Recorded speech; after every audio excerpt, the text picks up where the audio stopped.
سے خطاب فرمائیں ڈاکٹر خالد مقبول صدیقی۔ اعوذ باللہ من الشیطان الرجیم، بسم اللہ الرحمن الرحیم۔ حاضرین محفل،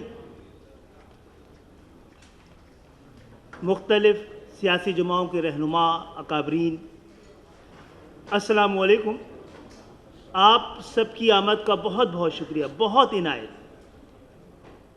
آج ہم ایک بہت اہم فیصلہ کن وقت پہ ایک ساتھ بیٹھے ہیں، اور جیسا کہ کئی لوگوں نے کہا کہ اب یہ کانفرنس اختتام کی طرف جا رہی ہے، لیکن یہ آغاز ہے اس مقصد کی جد و جہد کا جس کے لیے ہم یہاں جمع ہیں۔ کل ہم ضرور پاکستان تحریک انصاف کی جانب سے بلائی ہوئی کانفرنس میں جائیں گے۔ ہم ان ایشوز پہ جس کے لیے آج یہاں پر یہ کانفرنس بلائی گئی ہے، اس سے جڑے ہوئے بہت سارے ایشوز ہم نے آج کے ایشو میں مردم شماری کیوں نہیں ڈالا ہے، جو زندگی اور موت کا مسئلہ ہے سندھ کا اور سندھ کے شہری علاقوں کا اور ہر جگہ کے لیے۔ تو آئیے ایک مشترکہ اور متحدہ اور متفقہ جد و جہد کا آغاز کریں۔ آج ہم ایوانوں میں بات کرتے رہے ہیں، عدالتوں کا دروازہ کھٹکھٹاتے رہے ہیں، اور ہم کئی بار یہ متنبع بھی کرتے رہے ہیں کہ جب ووٹ فیصلہ نہیں کرے گا، عدالتیں فیصلہ نہیں کریں گی، ووٹ بھی فیصلہ نہیں کرے گا، تو پھر فیصلہ روڈ پہ ہوتا ہے۔ اگر آپ لوگ تیار ہیں، ہم آپ کے پیچھے، آپ کے ساتھ، آپ کے ہمراہ، آپ کے ہم قدم اس جد و جہد کو شروع کرنے اور آگے بڑھانے کے لیے تیار ہیں، اور اسی کی دعوت دینے کے لیے آپ کو یہاں بلایا ہے۔ آپ سب کا بہت بہت شکریہ کہ آپ نے جن مقاصد کے لیے آج کی کانفرنس بلائی گئی تھی، اس کے مشترکہ اعلامیہ پر سب نے مشترکہ طور پر تقریباً 100% اتفاق کیا ہے۔ تو مجھے جس موضوع پر بات کرنے کے لیے ہم یہاں جمع تھے اس پہ مزید تفصیل میں جانے کی ضرورت نہیں ہے، آپ بڑی سیر حاصل گفتگو ہو چکی ہے۔ سلیم حیدر بھائی نے کہا کہ اصل مسئلہ ہے، اور میں ان کی بات کی تائید کرتا ہوں، نظام کیسا بھی ہوگا، طریقہ کوئی بھی اختیار کیا جائے گا، اگر ہم 50 سال میں پاکستان پیپلز پارٹی کی نیت کو ہی نہیں سمجھے ہیں تو ہم سب غلط راستے پہ۔ اگر آپ ان سے خیر کی کوئی امید رکھتے ہیں تو آپ دھوکے میں ہیں۔ کسی ایسے جال میں پھنسنے کے بجائے اب حجت تمام ہونی چاہیے۔ دیکھیے، دنیا میں جو بہترین غلام ہوتے ہیں وہ بدترین آقا ثابت ہوتے ہیں۔ سندھ کے حکمرانوں نے یہ ثابت کیا ہے۔ میں یہاں سے بات اس جد و جہد کے لیے آپ سب سے تائید لینا ہے، ہمیں فیصلہ کرنا ہے آج مل کر کہ ہمیں سیاست عبادت کی طرح کرنی ہے یا تجارت کی طرح کرنی ہے۔ ہم سب کو یہ فیصلہ کرنا ہے کہ جمہوریت عام پاکستانیوں کے لیے ہوگی یا اس پہ چند خاندانوں کی اجارت داری ہوگی۔ ہمیں حکمرانی کے حوالے سے یہ فیصلہ کرنا ہے کہ کیا طرز حکمرانی جاگیردارانہ، کاروباری اور موروثی ہونی چاہیے یا شراکتی اور شمولیتی ہونی چاہیے۔ اور انہی نکات پر اگر ہمیں نکلنا، یہ ہماری زندگی اور موت کا معاملہ ہے۔ ہم سمجھتے ہیں کہ پاکستان کا استحکام جمہوریت کے استحکام سے وابستہ ہے، اور یہ کیسی بدنصیبی ہے اس ملک میں کہ جب یہاں پر جمہوریت نہیں ہوتی ہے تو بنیادی جمہوریت آ جاتی ہے، اور جب جمہوریت آتی ہے، جس کو ہم جمہوریت کہتے ہیں، تو بنیادی جمہوریت ختم ہو جاتی ہے۔ اس دفعہ بھی حکمرانوں نے عدالتوں کے حکم سے مجبوراً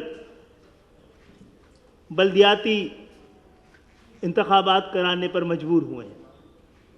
آئیے ہم مل کر فیصلہ کریں آج کہ جمہوریت کو اسی وقت مکمل جمہوریت ہم قرار دیں گے جب تینوں ٹیئرز کی جمہوریت انٹیکٹ ہوگی۔ آئیے ایک اور کانفرنس کر ہم اس نتیجے میں پہنچیں کہ جب تک third tier of government intact نہ ہو تو عام انتخابات، قومی اور صوبائی اسمبلی کے انتخابات کے لیے بلدیاتی حکومت کا ہونا اس کو مشروط کر دیا جائے۔ آئیے ہم فیصلہ کریں کہ اس تھرڈ ٹیئر آف گورنمنٹ کو، شہری حکومت کو، بلدیاتی حکومت کو، ٹاؤنز کی حکومت کو، یونین کونسلوں کی حکومت کو، اس کو حکومت سمجھتے ہوئے آئینی تحفظ دیا جائے۔ اگر آپ ان کو آئینی تحفظ نہیں دیں گے، اگر آپ اختیارات نہیں دیں گے، تو ہمارے ساتھ سب لوگ، اگر آپ نے یہ نہیں کیا تو پاکستان کا مقدر لسانی سیاست اور علاقائی سیاست کے علاوہ اور کچھ نہیں۔ مجھے کہنے کی اجازت دیجیے، قائد اعظم اور لیاقت علی کے بعد کیا پاکستان میں کوئی قومی لیڈر پیدا ہوا ہے؟ نہیں۔ آپ نے وہ طرز سیاست، وہ طرز حکومت پاکستان میں رکھنے نہیں دی گئی ہے۔ ہم 18ویں ترمیم کو رول بیک کرنے کا مطالبہ نہیں کرتے، ہم کہتے ہیں اس پہ مکمل اس کی روح کے مطابق عمل کیا جائے۔ 18ویں ترمیم ڈیولوشن آف پاور کے لیے تھی، یہ ایکیومولیشن آف پاور کر گئی ہے صوبوں میں۔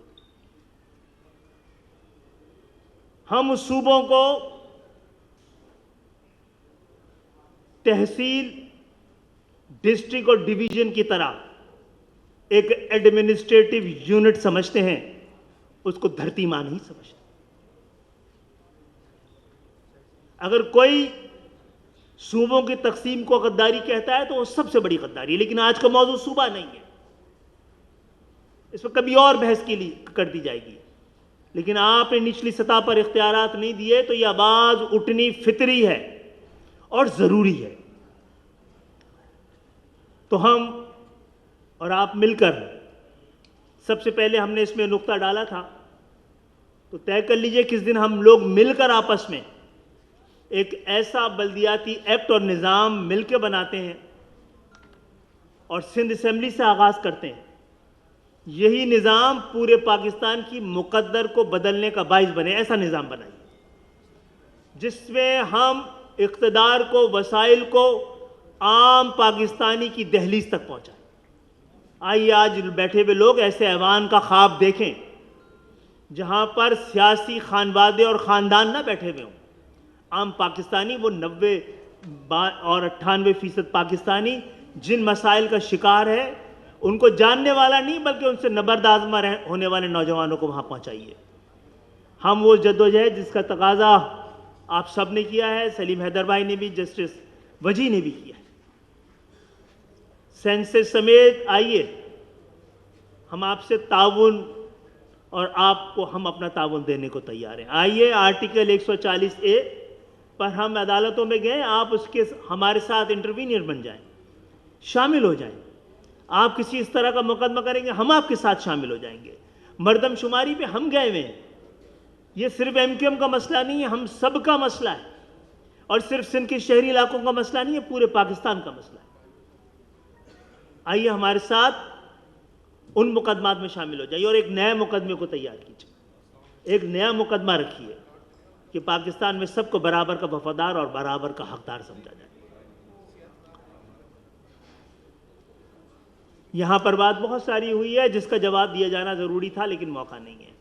MQM ایسے تمام جوابات کو محفوظ رکھتی ہے جس کا دیا جانا بڑا ضروری ہے، جواب کا مقصد یہ ہے کہ اس کی وضاحت ہے۔ بہت اچھی بات کی گئی ہے کہ انفراسٹرکچر بڑا ضروری ہے، یہ سوال بھی چھوڑ کے جا رہا ہوں، کل وزیر اعظم کے سامنے بھی میں نے چھوڑا تھا۔ کوئی تو ہمیں جواب دے کہ 1988 میں MQM کی پہلی بلدیاتی حکومت نے، ایک بہت ہی ناتجربے کار حکومت نے 1988 میں ہی پورے ساؤتھ ایسٹ ایشیا کا پہلا ماس ٹرانزٹ ورلڈ بینک کے ذریعے منظور کروایا تھا۔ ہم جو کر سکتے تھے ہم نے کیا نا۔ وہ آج تک وہ ماس ٹرانزٹ کیوں نہیں ہے کراچی میں؟ اس لیے کہ ہماری بدنصیبی کہ پاکستان پیپلز پارٹی کی بے نظیر صاحبہ کی حکومت آتی ہے اور وہ اس شہر کو، جو اس وقت وفاق کو 70% اور سندھ کو ہمیشہ کی طرح 95% ریونیو دیتا تھا، اس قابل نہیں سمجھا کہ سوورن گارنٹی دی جاتی۔ یہ جو میٹرو بس آج کامیابی کے ساتھ پاکستان میں چل رہی ہے، یہ 2005 اور 2006 میں MQM کی دوسری بلدیاتی حکومت نے ایشین ڈیولپمنٹ بینک کے ذریعے منظور کروایا تھا، اور اس شہر کی بدنصیبی کہ پھر زرداری صاحب کی حکومت آ جاتی ہے اور سب سے پہلے سندھ کے وزیر اعلیٰ اس منصوبے کو شیلف کرتے ہیں. تو جناب پیپلز پارٹی کتنا بھی اچھا بلدیاتی نظام لے کے آ جائے، اس کی نیت بڑی واضح ہے. وہ اسٹوپڈ لوگ نہیں ہیں، وہ اس شہر کو، اس ملک کو تباہ کرنے آئے ہیں. اور اس ملک کو تباہ کرنے کے لیے سب سے آسان نسخہ یہ ہے کہ جس شہر کی نمائندگی آپ اور میں کر رہے ہیں، اس کو تباہ کر دیا جائے. آپ سب کی آمد کا شکریہ. جیسے کہ میں نے کہا کہ آج یہ اس محفل کا اختتام ہو رہا ہے اس جد و جہد کا نہیں. ہم مل کے طے کرتے ہیں کہ کس دن سندھ اسمبلی کی جانب جانا ہے، کس دن سندھ سیکریٹریٹ کی جانب جانا ہے. اور آج دھمکی دی ہے وزیر اعلیٰ سندھ نے کہ ہم اس کو اپنے صوبے کو پاکستان کا حصہ سمجھتے ہیں. ایسا نہ ہو کہ آپ کے اور ہمارے طرز عمل سے لوگ کسی اور جانب دیکھیں. ہم پاکستان کی جانب دیکھیں گے، دیکھتے رہیں گے، اور پاکستان کی طرف بری نظر رکھنے والے کسی کو بھی اس کو، جیسے کہ جسٹس وجید صاحب نے بھی کہا تھا، اور میں یہ بھی بتا دوں کہ وہ ہمارے ساتھ ساتھ وہ بھی مردم شماری پر سپریم کورٹ میں گئے ہوئے. وہ یہاں موجود ہوتے. میں پوچھتا ان سے کیا عدالتوں کو یہ اختیار ہے کہ اہم ترین آئینی پٹیشن کو جتنے دیر چاہیں وہ، جناب دیر انصاف میں اندھیر ہے. Delay justice is justice denied. Article 140 سے کی پٹیشن بھی سسک رہی ہے. آپ لوگ ہمارے ساتھ شامل ہو جائیے، چاہے وہ شاید فریش ہو جائے. اور مردم شماری پر ہم نے موجودہ حکومت سے پہلا نقطہ یہ رکھا تھا کہ آئین اجازت دیتا ہے کہ اگر مردم شماری پہ کسی کو اعتراض ہے، کوئی اس پر اختلاف ہے، کوئی تحفظات ہیں، تو اس کے اوپر سیمپل سینسس کرایا جا سکتا ہے. لیکن حکومت سے بھی ہم نے ان سے بھی یہ درخواست کی تھی، اس حکومت سے بھی کی تھی. تو اس کا دوسرا راستہ یہ تھا، پاکستان کی پہلی دفعہ یہ ہو، تاریخ میں یہ پہلی دفعہ ہو رہا ہے کہ ارلی سینسس کرانے کا حکومت نے، وفاقی حکومت نے کم سے کم ہمارے اس فیصلے کو احترام دیا ہے، اس کے لیے فنڈ رکھا ہے. یہ ہماری اور آپ کی مشترکہ طور پر ایک بڑی کامیابی ہے. لیکن اگر اسی نیت کے ساتھ یہ مردم شماری ہوئی تو پھر نتیجہ وہی رہے گا. آئیے اس مردم شماری میں جہاں جہاں ہاتھ دکھایا جاتا ہے وہ ہاتھ روکنے کا، ان گریباندوں تک ہاتھ پہنچنے کا، اس کی حفاظت کرنے کا اور اس کا چوری کو روکنے کا آپ اور ہم مل کر کوئی فیصلہ کر لیں. آپ سب کی آمد کا شکریہ. وہ کامیابیاں جو سندھ کے شہری علاقوں کا ذکر اس لیے کرتے ہیں کہ پاکستان میں ہر جگہ جس طرح پاکستان جہاں پر ہونا چاہیے تھا وہاں نہیں. سطح جو عالمی معیار ہے سطح غربت کا، اگر اس کو رکھا جائے تو 60% آبادی پاکستان کی غربت کے نیچے ہے. سب کے حالات برے.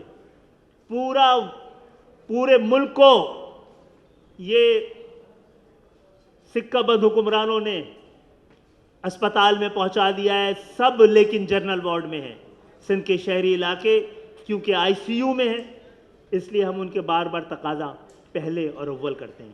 آئیے سب سے پہلے آئی سی یو میں موجود سندھ کے شہری علاقوں کو بچاتے ہیں اور اس جد و جہد کو پورے پاکستان میں جنوین جمہوریت کے لیے، شراکتی اور شمولیت کے لیے، تعلیم اور انصاف کے قیام کے لیے.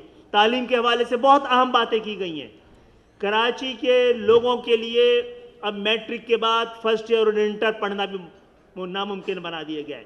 نئے طرز تعلیم کے تحت اب کالجوں سے کہا جا رہا ہے کہ وہ گریجویشن کی کلاسیں نہیں کرائی جا سکتی. تو کراچی کے جو لاکھوں بچے پڑھ کے نکلیں گے، یہاں پر صرف 16,000 یونیورسٹیوں میں جگہ ہے، جبکہ لاکھوں بچے انٹر پاس کر کے نکلیں گے. آئیے اپنے شہر سے تو شروع کریں. ان کے طالب علموں کو، پڑھے لکھے نوجوانوں کو، وکیلوں کو، ڈاکٹرز کو، انجینئرز کو، دکانداروں کو، سب کو حق دلانے کے لیے اور حق غضب کرنے والوں کو دیوار سے لگانے کے لیے، ان کے گھر بھیجنے کے لیے ہم اس جد و جہد کا اعلان کرتے ہیں آپ سب کی مرضی سے۔ آئیے، جب ووٹ کو احترام نہیں مل رہا تو اپنے نظریے کو، اپنے مقصد کو احترام دینے کے لیے ہمیں ووٹ پہ نکلنا پڑے گا۔ میں بہت ممنون ہوں آپ سب کا، تمام مختلف سیاسی جماعتیں، مختلف نظریات سے، مختلف طرز سیاست سے تعلق رکھنے والی، مختلف فقوں سے، مسلکوں سے تعلق رکھنے والی، مختلف زبانوں اور پہچانوں سے تعلق رکھنے والی تمام جماعتوں کی یہاں پر موجودگی پیپلز پارٹی پر عدم اعتماد، سندھ حکومت پر عدم اعتماد اور مل کر جد و جہد کا ایک نیا آغاز کرنے کا عزم ہے۔ بہت بہت شکریہ آپ سب کے آنے کا، بہت ممنون ہیں، ہم احسان مند ہیں آپ کے، بہت بہت شکریہ جی بہت بہت شکریہ، اور اس کے ساتھ ہی ہم آج کی آل پارٹیز کانفرنس میں شریک تمام شرکاء کا ایک دفعہ پھر صدق دل سے شکریہ ادا کرتے ہیں۔ آپ کی آمد سے ہماری عزت افزائی ہوئی، بہت شکریہ جناب۔